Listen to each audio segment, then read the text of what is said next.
Happy Nem Year, Dream Warriors, and welcome back to Riderpiece Theater. Me, Alistair Dayhawk, and tonight I welcome you all back. Happy New Year, happy 2026, and I'm welcoming you back to Kamen Rider Zeztz, episode 16. Wow, that was like a tongue twister there. But you know me, I don't have a script. Everything is improv. So, I did the best that I could, right? But in any case, Happy New Year to everybody. I hope you had a wonderful New Year's Eve and day. Sorry that I had to upload this video this early in the game, but work once again has been very stressful and very tiring. But hey, better late than never, you know. But I'm here now, and that's the important thing. And I'm here to bring you a recap / review of episode 16. And the ending, I was mildly shocked, but it couldn't have happened to a better robot, in my opinion. Nox finally has his revenge against Zero for leaving him to rot. But I'm getting ahead of myself here, guys. But you should have seen the episode already. So you already know. Nox has quote-unquote killed Zero the Decepticon. But Zero is not really dead because what I've been told, right, in the second episode of Zeztz that supposedly, Zero, the robot, is being controlled by the real Zero. So Zero, the person, is alive, while Zero, the robot, is dead. So he's going to get rebuilt, so, whatever. But, lately with Zero's attitude, like I said, it couldn't have happened to a better robot. But I'm here to give you, your review / recap. So let us begin our tale, right? So we begin this new year, the year of Nem, with Baku, the fanboy that he is. He's all in getup, he's all in pink, and you see him, with the pink lights and doing this dance for Nem. And, everybody is cheering him on and whatnot. And then he goes back down and talks to a fellow fan. He introduces himself as fan number 7, which, by now, and in every dream that he goes to, when he meets somebody, he always goes by either something 7. So remember, he was housekeeper 7. And now he is like fanboy number 7. I don't remember the rest, but the thing that comes up is housekeeper 7, right? So every time he invades somebody's dream, he always adds something plus 7. So yeah. But as they are talking, we get to the next scene with Little Red Riding Nem. So that's the theme for Nem for this week. And speaking of Little Red Riding Hood, right? You have this grandma in her dressing room, right? And then all of a sudden, she gets eaten by the big bad nightmare, right? So as she is experiencing the Little Red Riding Hood, experience, right? News broke out that Nem is missing. So, Baku sheds off, Fan 7 into Agent 7, and he does I'm on it thing, and he is off to do a mission. Once again, rescuing the damsel in distress.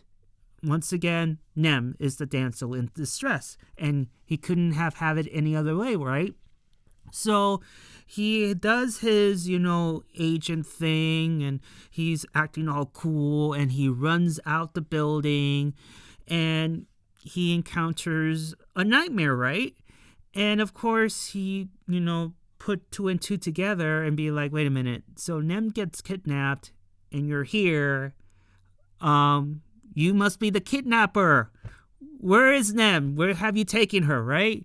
And what I could recall, I think the nightmare didn't really say anything, and he just rode his motorcycle off, and Baku follows the motorcycle, which of course in real life you cannot outdo a motorcycle, right? But this is Dreamland we're talking about.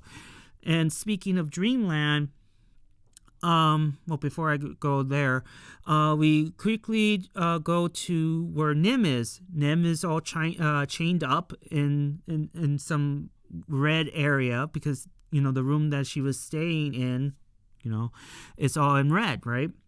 So we go back to Baku, and he went from following the motorcycle to opening a door at the top of a building where he encounters Zero, who is apparently waiting for Baku. He turns around and says to Baku, "You have failed in your mission in killing Nox, therefore you are a traitor. You betrayed code." And then we go to, after the opening credits, Zero talks to Baku because it sounds like to me they haven't spoken to each other since Baku left Nox to live and whatnot. And Zero says that he let his personal feelings, his personal emotions ahead of the mission. And Baku fights back with, well, Code is apparently using us agents as sacrificial lambs. Once they're not proven useful anymore, when they're outlived their purpose and everything, you leave them to die. That's what happened to Nox. And so he adds with, okay, I need to know Code's secrets. Like, what is it that you're not telling me? I need to know everything. But of course, Zero, the Decepticon, responds with, I only tell these secrets to trusted agents. So Zero does not trust Baku. And Baku's like, okay, whatever. I see where this is going. You're not going to tell me shit. So apparently you're not here to help me. So I need to go on this mission on my own. So he leaves Zero behind, and you see him running, but then he gets forced out of his dream. Probably from Zero's making. So he gets forced out of his dream, which leads to the next scene with Baku waking up, and he goes inside his spy room, and with his surprise, not only that Mulder and Scully are back, you have Minami serving them food. And Baku just grabs his little sister and be like, what the hell what are you doing? And why are they here? And why are they eating? Like, what's going on? Where's my food at, right? And this is where Minami announces to Baku that she is now his manager, his assistant now. And Baku's like, I don't need a manager. And second of all, don't you have a real job? Like, what's up with that? And we have a funny transition where Minami says, well, about that. And we go into this transition where her client, Mr. Cardboard Man, the real star of the show, he went missing. And in the text, there is like a cardboard box, right? And it has the cardboard and it has a note in it. And it says, like, my jokes, left this box and don't try to find me. And the end, it says, cardboard! Oh, no, yeah. So apparently his jokes went missing. Don't find me. Don't find him, right?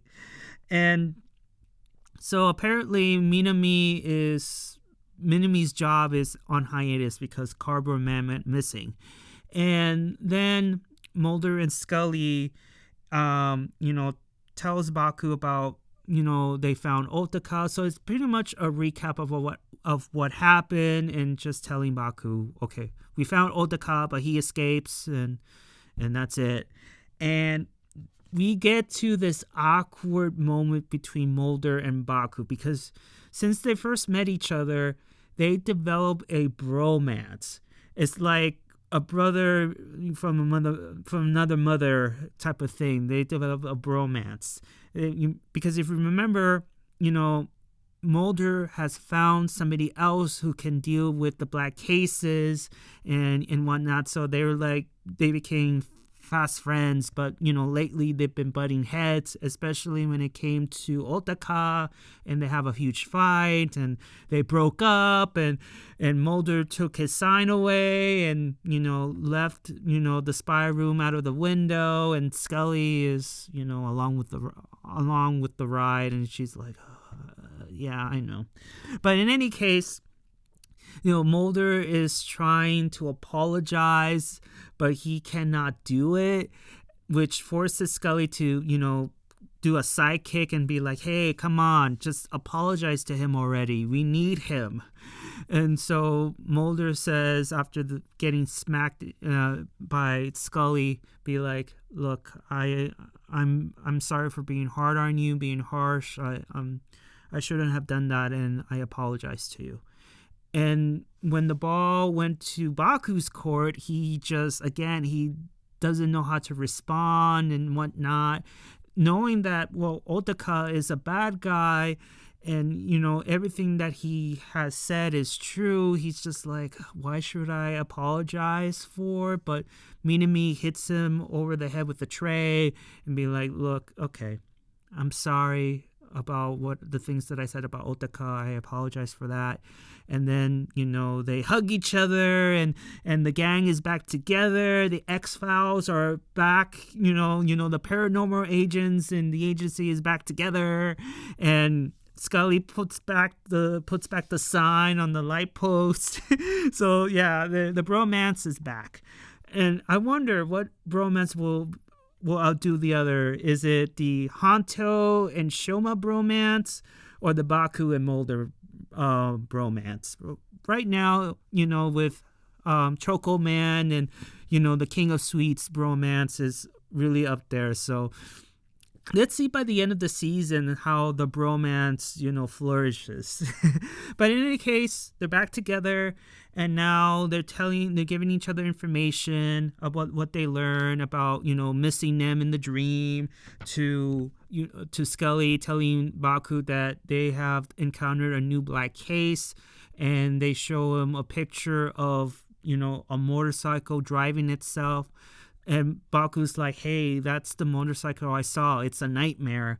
And so, yeah, it's a black case. And Minami is onto it now, even though Scully is pulling the whole, if I tell you this needs to be a secret. You're not allowed to tell anybody. At least Scully doesn't threaten her with her life, unlike the Decepticon Zero. But, Minami gets the deal, does the zip thing, and she moves on from there. So we go from there, from the happy reunion and the bromance to the crazy lady. So I'm gonna be naming the lady the crazy lady from now on after this scene, and I'll explain why, of course. So the crazy lady, we get to the crazy lady. And she is the one who arranged the kidnapping of Nem, because apparently she wants to get her claws on Baku. So she said, okay, the pieces are moving. The capturing Nem is acquired. Now, Nox, go out there and capture Baku for me. She doesn't really says Baku's name, but she says capture him.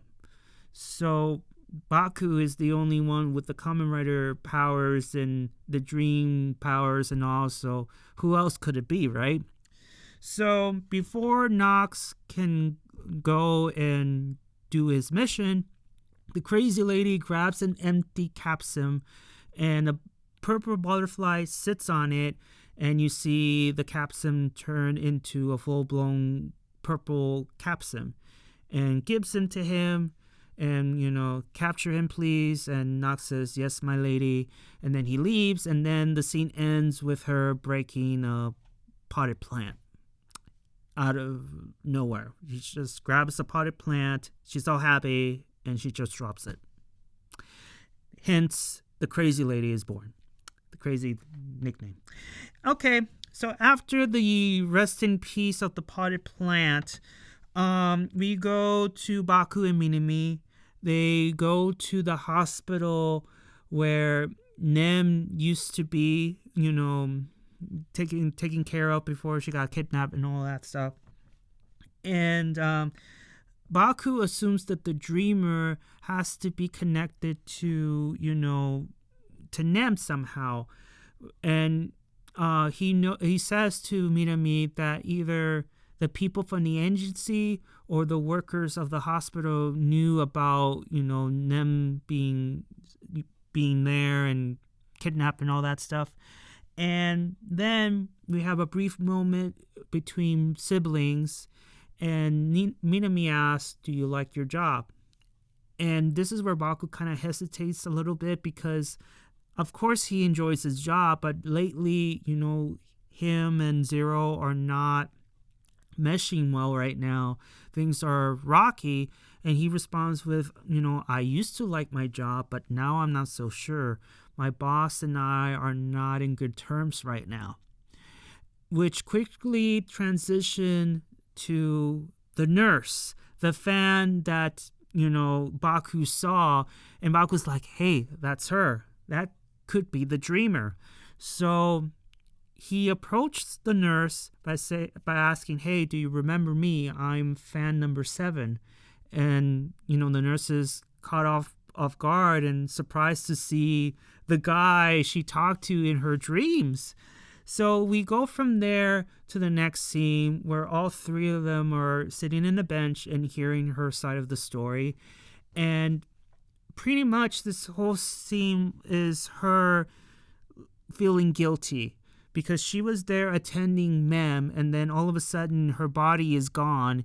And she pulls a what if, like maybe if I had more people, or maybe if I, done this and that. She pulls the what ifs. If I've done something, then Nem's body would still be here. And she's been feeling a lot of guilt ever since. And that's pretty much it there. And so we go from there to, Baku and Minami leaving the hospital. And they have another sibling moment as they walk. And Minami got a chance to see how her brother, works with the dreamer and listening to them and how to, fix the problem once he becomes Agent 7 and all that. And then they have a brief talk, and then she gets a text message from the cardboard man. And once again, he just repeats what he wrote, like, "Don't find me, don't look for me." And this signals me to me that yes, this guy wants me to find him. Like, I don't want to, but I'm responsible for this guy. He is my client after all, so I have to look for him, even though he is insistent of not looking for him, which it's so weird. It's so weird. But Minami knows. She's reading between the lines that this guy wants me to find him. So, yeah. So, with that said, Baku, has a lot of respect towards his sister because, she's being responsible and whatnot, which has him go back to him talking with Zero and be like, "Hey, maybe I should have been more responsible in my line of work." And it gets interrupted by a phone call from Mulder saying that the motorcycle has stopped in sub-district name Mikado District. It stopped there. So I'm guessing in the dream you could go in that district and hopefully you will find the big bad nightmare. And so he goes to sleep. He goes back to dreamland and he gets transported to his spy room where he talks to Zero once again. And he talks to Zero and he tells him, "Look, I understand where you're coming from. I take responsibility for failing on the mission you tasked me with." And he goes upstairs and just meets Zero eye to eye, man to robot, and says, "Look, if you want me back, I want these things from you. Like, let's make a deal. If you want me back, I want to know everything about code, every single detail. And of course, if I complete the mission, you need to tell me. If not, then obviously you can keep your mouth shut. That's, what I want here. But of course, Zero does not trust him. But, Zero says, look, you're the one and only best spy and agent, whatever. And he just opens the drawer and gives him back the phone and says, look, I will trust you this time, okay? And whatnot. And so, we have a temporary truce, I guess. And we go to the Mikato district in Dreamland, and where we have this motorcycle chase to a motorcycle fight, which I thought it was pretty cool. I wish there was more of those more often, but from what I heard, there's a lot of rules and regulations when it comes to motorcycles. That's why you don't see them more often in rider shows because of those rules. But it's nice to see like another motorcycle chase to like a motorcycle joust and whatnot, which, by the way, Baku wins, by the way. And so after defeating the Nightmare on a motorcycle fight, the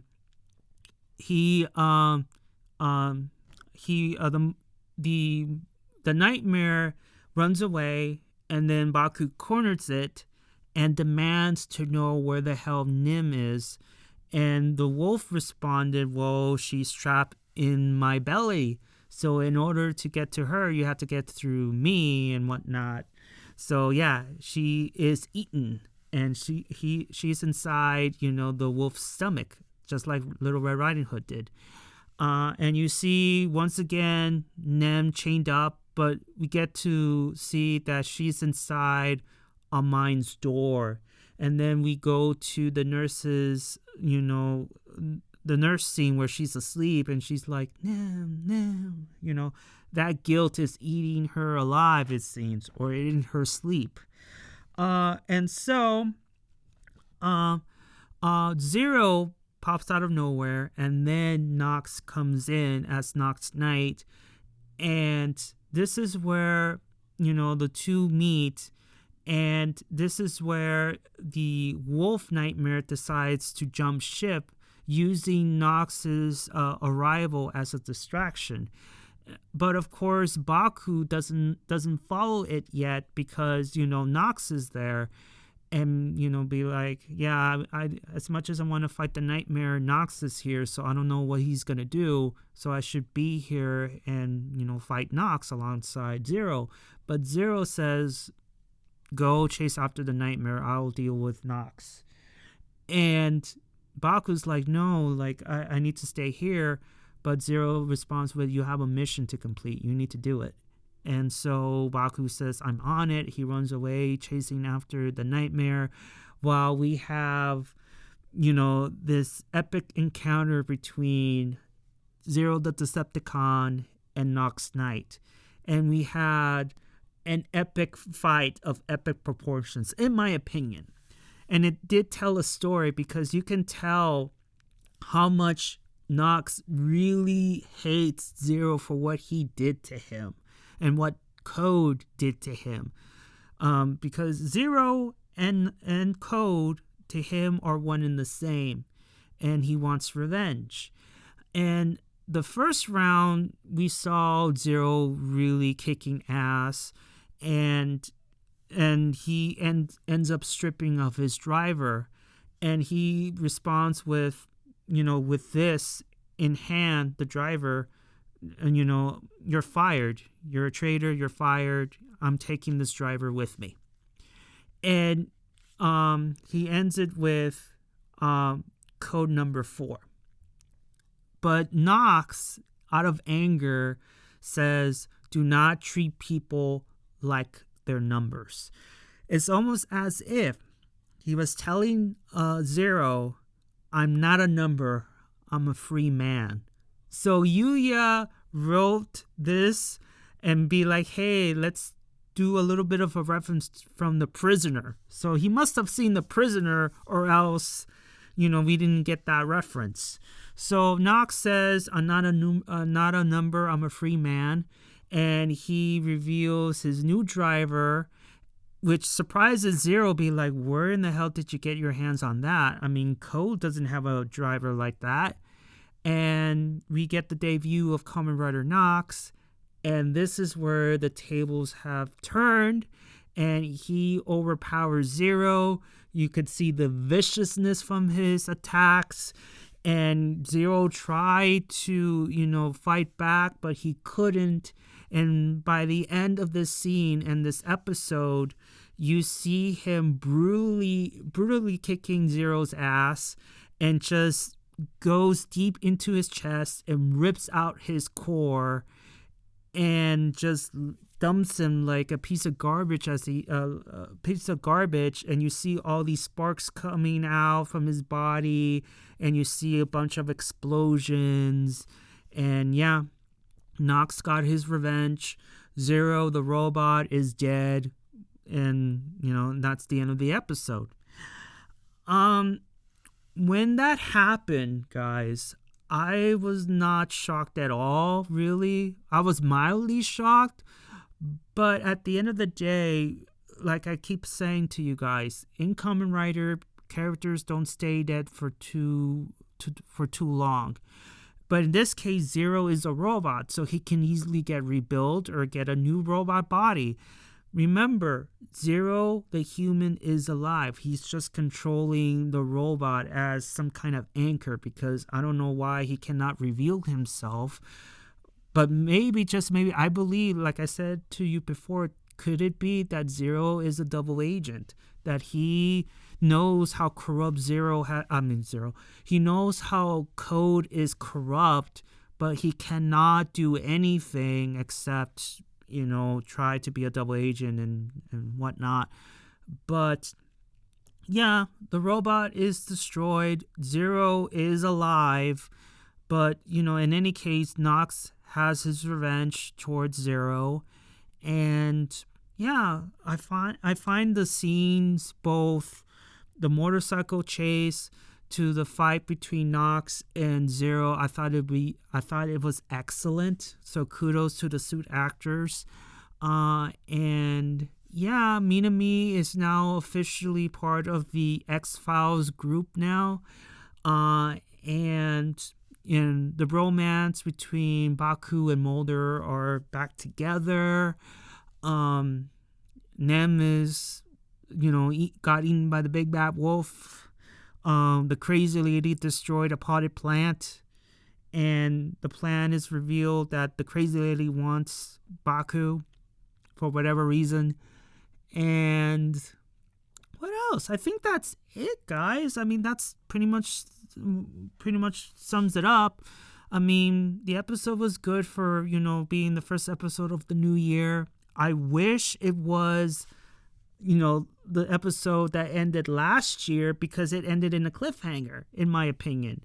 But New Year is trying to change it up a notch because, it's become like tradition at this point with Yuya that at every Christmas a character needs to die, but now he's changing it up from Christmas to New Year's Day. So he's trying to make to do something different, but the tradition still carries on because Zero dies. But, he will come back with a new robot body, and it's not a big deal. But I was pro Team Nox on this one because Zero's attitude, I just didn't like it at all. With the way he treated Baku at his lowest point, he could have just lifted himself up by maybe just telling his own stories of how he, as an agent, was similar to him and how he climbed up and whatnot. Just uplift him, because Zero's a mentor. But he just goes on by saying, maybe I just put too much faith in you. Maybe you're not the right agent for the job. I'm like, dude, you're such a dick, man. You're such a dick. And then the way he threatened Minami into secrecy, like, dude, you're giving me heel vibes here. That's why I named you the Decepticon. Only Predacons and Decepticons can go do those things. You're a Sith. You shouldn't do that. I mean, it's just so wrong. And just hopefully with Nox whipping your ass, you have a change of attitude. But I don't know. You never know. But I was pro Nox. I was happy for him. The suit is okay. It's just a mixture of his old Nox Knight form and just blue and silver. It's just almost like a double suit, you know? Because remember, with double, there's green on one side and purple on the other. I think it's just a tribute to the double suit, I guess.